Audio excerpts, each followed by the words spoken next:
This tutorial will take you through sharing your Facebook videos with the general public and people that aren't on Facebook, so you don't need to log in to view these videos. So I'm going to use Tina Argyle's Facebook video to show you as an example. So let's just get our videos up here. I'm logged into Facebook, Tina's videos, chat show videos. Let's take the pirate one. So click on a video.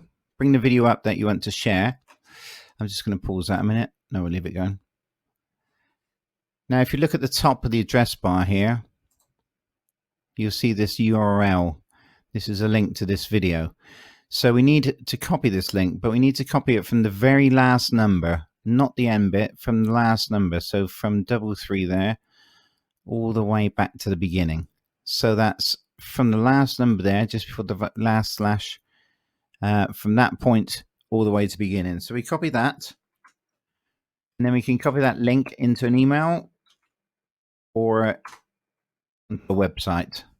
So this works great for pre-recorded videos and videos you've saved of live streams. So we're logged out. Get into another screen. I'll paste the code in the top there. And Tina's video will come up. Now, because the person isn't logged in, this will pop up, so they just click not now. It will stay at the bottom, but if they click on the video, it'll all become large and fill the screen. On the right hand side, you'll also see the chats that were made during this video recording. Now, you can do this for live streams, but you have to schedule it so you can get the link before it actually goes live. Thanks very much.